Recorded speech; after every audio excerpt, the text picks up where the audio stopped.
이제 이 교수님이 불교란 무엇인가 이 저서에서 부처님 당시 교단이 분열하는 것을 이제 부처님께서 우려하시면서 비구들이여 너희는 우유와 물처럼 화바라 이렇게 했던 이제 부처님 말씀을 전해주시면서 옛날 큰절에서 일어난 스님들이 소풍가기 전날에 대한 소풍간 날에 대한 재미있는 의화를 들려주셨는데 직접 한번 말씀해 주시죠. 이제 사실이 있었던 이야기인지 네. 이제 서로 화합에 해야 한다는 걸 강조하긴 이야기인지 모르겠습니다. 근데 옛날 절에 스님들이 그 해제가 돼가지고 이제 공부하고 나서 이제 방학이 되니까 이제 전부 그동안 밖에 못 나가고 있었으니까 오늘은 소풍이나 가자 해가지고 모두 나가는데 가다 보니까 어디 이제 술집을 이제 술가게를 지나가면서 그냥 뭐 오랜만에 나왔는데 그냥 쏠 수가 있겠는가 우리 곡차라도 한잔 하지 해가지고 이제 술 한 말을 이제 사가지고 또 가다 보니까 또 저 논에가 소가 한 마리 어디 산에가 소가 한 마리 풀어져서 불을 뜯고 있더라는 거죠. 그러니까 어떤 스님이 뭐 안주 없이 곡차를 어떻게 먹나 하고 이제 우리 저거 갖고 와서 안주나 하지. 그래가지고는 근데 어떤 스님 하나는 저 뒤를 따라가면서 아니 중들이 말이야 수행하는 중들이 뭐 저럴 수가 있나? 술을 먹자고 한다고 음주계를 범하려고 한다고 이제 속이 이제 그 안에도 지금 불편한데 이제 또 속까지 잡아먹자고 하니까 이제 속이 뒤집어져 가지고 이것들이 중들이야 이게 뭐야 이런 놈들하고 내가 수행을 해야 돼 말아야 돼 이제 속이 아주 부글부글 끓었다는 거예요. 그래가지고 모두 같이만 먹고 재밌게 놀고 들어왔는데도 이 스님은 먹지도 않고 놀지도 않고 화만 잔뜩 나가지고 와서 이제 그 절에 큰 스님을 찾아가서 스님 이번에 가가지고 술 먹고 소 잡아 먹고 왔습니다. 그리고 이제 일러 바친 거예요.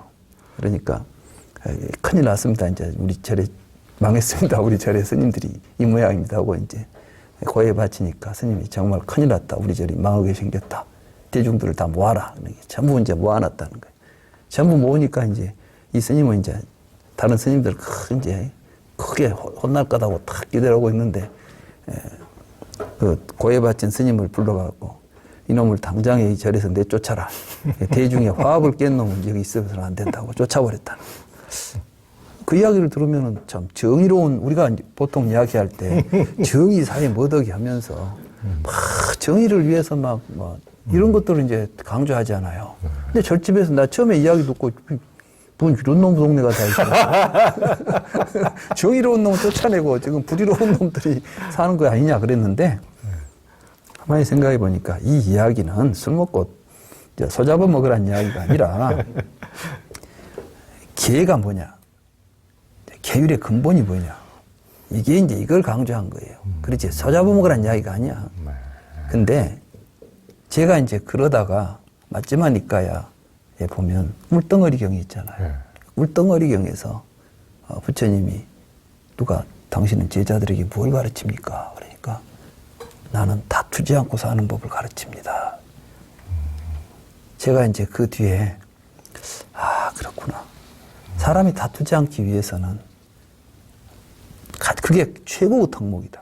서로 어떤 가치력이 어울려 있을 때는 그 사람들이 서로 같이 어울려서 행복을 누리도록 하는 게 최고의 가치지 다른 게 있을 수 없겠구나. 그때는 소도 잡아먹어도 좋고 뭐 술을 마셔도 좋겠다. 사람들이 모셔서 오늘 술 한잔 하면 기분이 좋겠다 해서 서로 같이 화합을 한다면 근데 이제 술을 먹으면 꼭 그 지혜가 이제 상해가지고 뭐도 판단력이 없어져가지고 싸우고 다투니까 문제지. 그렇지 않은다면야 뭐 술 그 자체가 문제가 아니죠. 술을 먹고 우리가 취하게 되는 그릇된 행동들, 자제하지 못하는 행동들이 문제인 것이지 술도 음식인데 음식 자체가 문제가 있을 리가 없지 않느냐. 이런 생각을 하게 된 거예요. 그리고 저도 이제 살아보니까 저도 젊었을 때 이제 우리 애들도 자라면서 내가 가지고 있는 어떤 가치 기준을 가지고 잘못한다고 막 꾸짖고 하다 보니까 사이가 멀어져 버렸어. 그래가지고 애들이 자라서 보니까 아빠하고는 같이 옆에 오지도 않으려고 그래. 그래서 이제 내가 매우 슬퍼졌어요. 생각해 보니까 그게 아니구나. 가장 중요한 것은 서로 소통하고 서로 화합하고 껴안아주고 보듬고 가야지. 우리가 뭐 하나 가치로 내세우는 것들은 그 가치의 근본이 뭐였냐면 함께 화합하고 살자는데 그 목적을 두고 있는 가치였는데 그것이 만약에 우리들의 화합을 깨뜨린다면 과감하게 버리기도 해야 되지 않겠냐. 그래서 이제 결국 사람들이 사는 사회는 서로 같이 어우러져서 서로 같이 화목한 것, 우유와 물처럼 섞여서 사는 거지. 고고한 척하고 나는 뭐야, 너는 뭐야 하고 서로 이렇게 갈등을 겪고 이 분리가 일어나는 현상은 정당한 부처님법이 아니구나. 이걸 이제 느꼈어요. 그리고 계율을 보면 계율의 정신이 화합에 있다. 질서를 지키고 가는 가운데 함께 공존하고자 하는 공존의 원리다. 이제 그래서 더 큰 목적을 가지고 보자. 그래서 이제 계율에도 보면 세 가지가 있잖아요. 섭유리계. 섭유리계는 하지 말라는 이야기만 하는 거예요. 섭선법계는 하자는 이야기 하는 거지. 그러니까 살생하지 말라. 근데 섭선법계는 그냥 살생 안 하는 것이 아니라 이제 방생하자. 생명을 살리자. 도둑질하지 마라. 아니, 보시하자. 그러면 섭선법계가 섭유리계를 더 이제 포용하는 거죠. 그 다음에 섭중생계가 있어요. 중생에게 요익된 것이 계다. 그러니까 결국 뭐냐면 이제 함께 살아가는 사람들이 행복한 삶을 사는 것이 계율의 최고의 목적이지. 계율을 지켜갖고 천당 가자. 여기는 이제 다른 종교에서는 계율 어기면은 지옥 가니까 지옥 안 가려고 계율을 지키잖아. 근데 불교에서는 지옥을 가더라도 중생들이 이익이 된다면 가겠다고 하는 것이 계율이에요. 불교의 계율은 내가 이걸 해서 지옥에 가더라도 중생들에게 이익이 된다면 나는 일을 하겠다 한다면 이게 이제 보살의 계율이라. 이게 보살계죠. 그런 의미로 제가 쓴 겁니다. 네. 그런데 이제 시시비비를 가리는 것에서 이제 종교인들 간에도 상당한 태도 차이가 보입니다. 이제 불교는 이처럼 이제 분별을 넘어서는 해탈을 추구하면서도 옳고 그름에 대한 시시비비를 가리는 데는 좀 미숙한 측면이 이제 강해 보이기도 하는데요. 요즘 미얀마 사태에서도 보지만 5.18 때도 이제 전두환이 쿠데타를 일으켜서 사람을 살상해도 이승만이 부정선거를 해도 이제 박정희가 독재를 해도 사회 공동체에서 어떤 문제가 생겨도 이제 불교는 그냥 넘어가는 경우가 많습니다. 그냥 넘어간다는 것은 결국은 이제 정치적으로 사회적으로 이제 강자의 그런 폭거를 그대로 그냥 이제 방치하고 어떻게 보면은 이제 그대로 지금 나쁜 짓을 해도 좋다는 식으로 이렇게 방조하는 거나 마찬가지가 되는데요.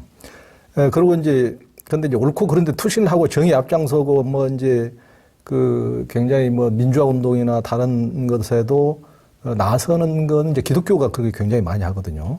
그런데 이제 뭐 그 정의가 이제 나중에는 또 이제 아전인수가 되어서 뭐 타인을 악마시하고 뭐 십자군 전쟁처럼 이제 이기적 침략과 뭐 이제 이런 제국주의로 나타나서 인류의 이제 불행을 자초한 측면도 크지만은 이제 주변에서 이제 이렇게 선행이나 정의 구현에서는 굉장히 이제 기독교권이 오히려 앞장서는 모습을 많이 봅니다.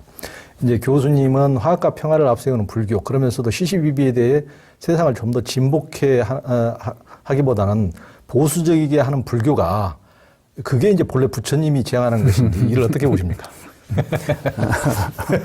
좀 어려운 질문인데 사실은 우리 이제 민주화의 과정에서 우리 불교계는 좀 부끄러운 점이 있습니다.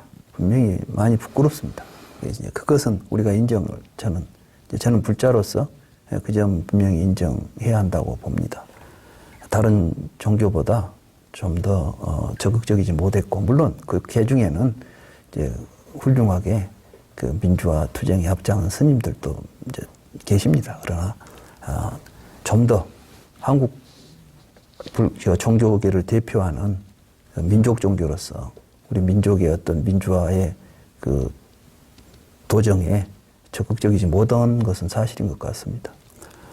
그런데 이제 뭐 화합하기 위해서 그냥 두리뭉실 넘어가야 됐느냐? 절대 그렇지는 않습니다. 파사현정이라고 불교의 정신도 삿된 것은 반드시 깨부셔야만 참된 발음이 선다고 하는 것은 불교의 오랜 전통이고 부처님 당시부터 있었던 것입니다. 다만 문제를 어떻게 해결하는 것이냐, 해결해야 할 것이냐가 문제죠.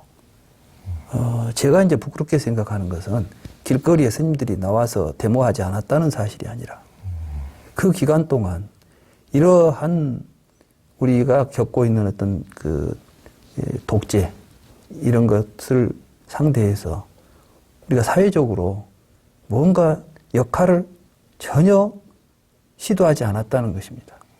불교가 사회에 대해서 절대로 외면해서는 안 되지만 반드시 이러한 사회적 갈등과 모순을 발견했으면 그걸 해결하기 위한 어떤 그 노력은 게을리해서는 안 되겠다. 이런 생각을 개인적으로 하고 있습니다. 네.